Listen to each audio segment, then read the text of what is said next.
This year marks 40 years since the largest accident in the history of the nuclear power. It happened in Chernobyl in the Soviet Union. Many people in Europe and United States know about this tragedy mainly because of the HBO series Chernobyl. You may have seen it as well. The series received numerous awards and ranks very high on the list of the greatest TV shows. But did you know it is the largely built on myths, conspiracy theories, and distortion of the real events? Despite being a dramatized story, it used real names and portrays real people whose reputation were in many ways damaged by this series. And I find it deeply ironic that the show's slogan is "What is the cost of a lie?" In this video I will try to tell you the real story of Chernobyl, not the version presented by HBO. My explanation will be based on documented facts. Before we begin, I want to clarify one more thing. I am from Russia, and for many of us this tragedy is remembered in a way somewhat similar to how Americans remember 9/11. It affected a huge number of people. For example, one of my neighbors was among those who took part in the cleanup, risking himself to die with the consequences of the disaster. From this point I'll be use AI translation, so that it's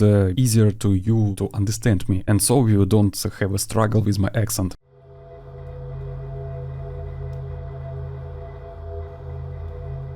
The very first episode opens with a hint of conspiracy.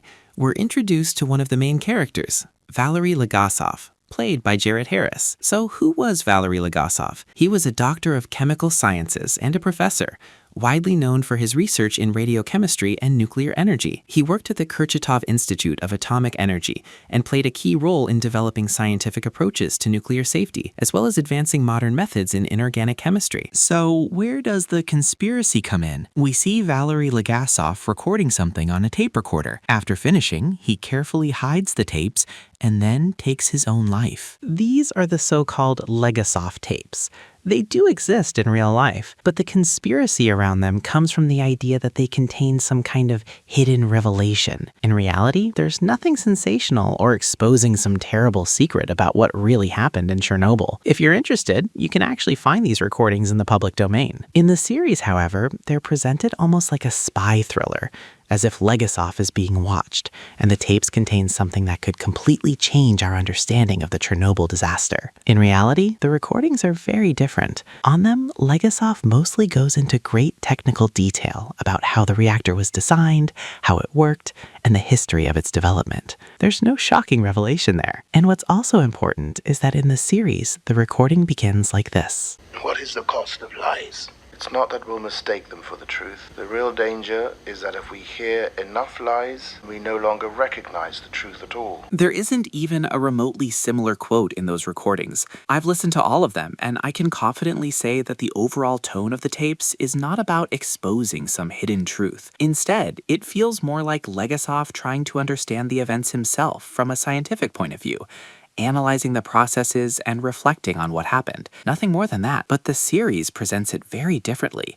It creates an atmosphere of mystery around the tapes and around the entire Chernobyl disaster, as if there were some hidden truth that only recently became possible to talk about. As if back then, the KGB was arresting everyone and sending them to prison for speaking about it. In reality, that simply isn't true. Articles discussing the causes of the accident were published in newspapers, and the technical aspects were analyzed in detail in scientific journals. I just want to make one thing clear. There are no secret Legasov recordings that he supposedly hid from the KGB, which would reveal some terrible truth if discovered. That idea is a fabrication. Next, we are taken to the apartment of Lyudmila Ignatenko and her husband Vasily. These are also real people, and we'll come back to their story a bit later. Then, the accident happens.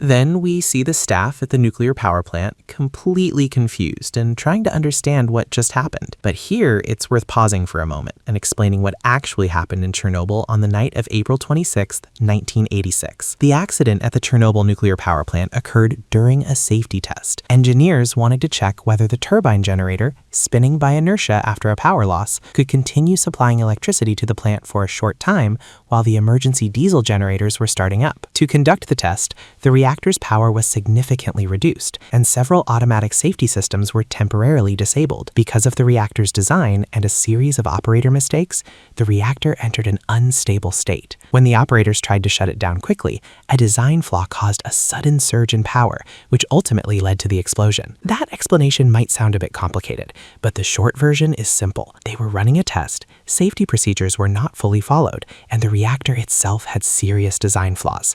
All of that together led to the explosion. Comrade Dyatlov! What's just happened? Next, we see Anatoly Dyatlov, the shift supervisor, and the way the series portrays him is a story in itself. Dyatlov was a real person. Those who worked with him described him as a tough, straightforward, and strict leader. He didn't tolerate sloppiness at work. Dyatlov could indeed be a difficult person, and it was probably challenging to communicate with him. Yes, he was one of the people involved in the chain of events that led to the accident, but he was nothing like how the series shows him. On screen, he comes across like a typical Marvel supervillain, shouting at everyone, throwing things around, almost as if he's deliberately trying to make the catastrophe happen. Fucking amateurs, you stalled the reactor. How the fuck did you get this job? Comrade Dyatlov. You're gonna tell me that you did everything right again, you incompetent arsehole? See, if I say it's safe, and if the two of you disagree, then you don't have to work here, and you won't raise the power. I would like you to record your command. Raise the power. When the accident occurs, Dyatlov stubbornly refuses to acknowledge it, even though in that scene, the show depicts him seeing graphite on the roof. After the explosion, the series makes it look like total chaos. Everyone running around, unsure of what to do, just shouting and running in circles. In reality, according to eyewitnesses who were at Chernobyl at the time, including Dyatlov himself, the situation was tense, but everyone followed instructions carefully. Naturally, there was anxiety and fear, yet each person carried out their duties instead of running around the plant yelling at one another. What about the fire? Call the fire brigade.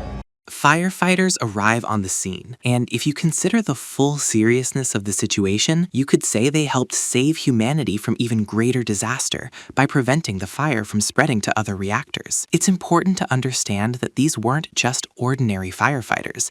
They had undergone extensive training, and upon arriving, fully understood that the radiation levels were so high, survival was nearly impossible. Yet they carried on with their work. In fact, those who were off duty rushed to join their colleagues as soon as they learned what had happened, helping to fight the fire while fully aware of the deadly risk they faced. In the series, however, we see one of the firefighters arrive and for some reason pick up a piece of graphite with his bare hands. Oh, Vasily, what's this?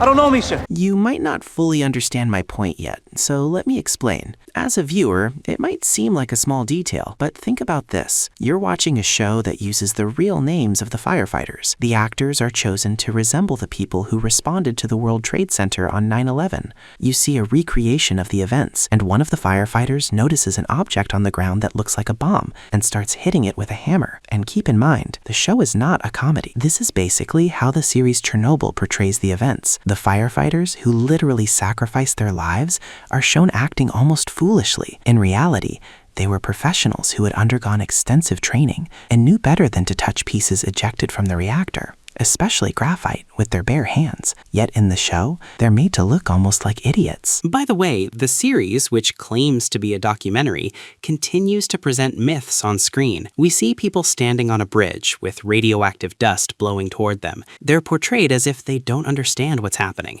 and then the show tells us they received a lethal dose of radiation and died. Here's another Chernobyl myth, known as the Bridge of Death. This story popped up back when the internet first appeared in Russia. Someone simply made up the idea that there was a bridge where people went to watch the fire, got a deadly dose of radiation, and died. It appeared on the same sites that claimed you could now see 3 starving bears and moose the size of buses in Chernobyl. In reality, the story is completely fabricated. No one went to any bridge to watch the fire. That never happened. In fact, the bridge is better called the Bridge of Life because it was used to evacuate people from Pripyat. But that's not all. At the end of the episode, the series shows a soldier forcing a scientist to go and look inside the reactor just so he can tell his superiors whether it had exploded or not. The level of absurdity in this scene is hard to describe. First of all, it's another myth Completely false. Even as a piece of dramatic storytelling, it's pure nonsense. The scientist is threatened with prison if he doesn't go. Any rational person, even a reckless one, would choose prison because the alternative is death within a few weeks from acute radiation sickness. The radiation dose would be so high, it destroys the body's cells. Just read about how severe radiation sickness progresses. And then there's the soldier's motivation. He leads the scientist in as well, exposing himself to the same deadly dose. Within hours, both of them would be lying in hospital beds side by side. It's utterly absurd. By the time the scene in the series takes place, everyone at Chernobyl already knew the accident had happened. Just imagine this. It's like a series claiming to accurately recreate 9/11, and they show a scientist parachuting onto the tower's roof a minute before it collapses, just to make sure it's actually on fire. That's basically how the events are portrayed in the series Chernobyl. But myths and absurd scenes aside, there's a bigger issue: how the series portrays real people. Take the hospital, for example. This is where the first radiation victims were brought, and we see that on screen. What is that? Milk. It's milk. If you're wondering why this looks so absurd, let me explain. Pripyat wasn't just any city. It was specifically built for the people working at the nuclear plant. It was a brand new town, attracting specialists from all over the USSR. In particular, the hospital staff were highly trained doctors who knew exactly what radiation was and how to treat someone exposed to it. The hospital was fully equipped for that purpose. It was these doctors and the first aid they provided that saved many lives that day. The hospital director wasn't some fool treating burns with milk. He was a true professional. Portraying real people like this in a series is really offensive. It undermines both their work and the lives of the people they saved. The series is full of absurdities and falsehoods. To cover them all, you'd have to go through nearly every minute. But let's focus on one of the biggest myths, the Chernobyl divers. This is one of the most dramatic moments in the show. According to the plot, water had accumulated under the reactor, and a second explosion was imminent. 3 men were supposedly sent to drain the water and save humanity. They were shown diving into radioactive water, allegedly receiving a deadly dose of radiation, and, as the series claims, dying within 3 days. It's completely false. There were no divers in Pripyat, and there was never a threat of a second explosion. This story was invented much later on the same forums that spread myths about mutants in Chernobyl. In reality, there were 3 volunteers: Alexei Ananenko, Valery Bespalov, and Boris Baranov. 2 of them are still alive today, while Boris Baranov passed away from heart disease in 2005. They did carry out a critical mission and put their lives at risk, but there was very little water under the reactor. No one actually dived in. They truly performed a heroic act and were exposed to radiation, yet the series still distorts their story. First, it claims they were certain to die, which isn't true. Second, it invents a legend that never actually existed. To give you an example, imagine if during 9/11, a hero saved someone from a fire, and the series exaggerated it to absurdity, portraying him flying over the city like Superman, knocking down another plane headed for the Empire State Building. How are you supposed to take that? It's a farce, and the series Chernobyl is built entirely from this kind of farce and falsehood. The portrayal of firefighter Ignatenko screaming and writhing in pain is false. According to his wife, he understood what was happening to him and faced his fate with courage. Lyudmila Ignatenko is still alive, with a new family and children. The creators of the series, when showing her story and of her late husband, didn't even bother to speak with her. They simply lied about what actually happened. In interviews after the series aired, she said it was painful and upsetting for her to watch. The idea that Pripyat's evacuation was delayed is false. Think about it. A city of 50,000 people was evacuated just 1 day after the accident. The decision to evacuate had been made earlier, but organizing an operation on such a scale, involving 1,200 buses, specialized equipment, and soldiers, took time, and it all happened quickly, calmly, and within just a few hours. Sherbina threatening to throw Legasov out of a helicopter, that's a lie. The naked miners, also a lie. The claim that the reactor design was never going to be changed until Legasov delivered some dramatic expose, another lie. The idea that the robot on the roof failed because someone lied about the radiation levels, that's a lie as well. This entire series is built on falsehoods. Yes, it's well made from a dramatic standpoint, and if it were simply a fictional story, there would be no real issue, but the creators repeatedly said that it was important for them to tell the story as it actually happened. Instead, they ended up distorting the memory of people who sacrificed their lives to save others. Yes, these people lived far away, across the ocean, and perhaps Perhaps the creators of the series didn't care about the feelings of the families or the people who are still affected by this tragedy. But the real problem is that millions of viewers watched the series and believed it. They believed that everything happened exactly the way it was shown. And in the end, I'd like to ask the creators of this series a question. They will probably never see this video, but still,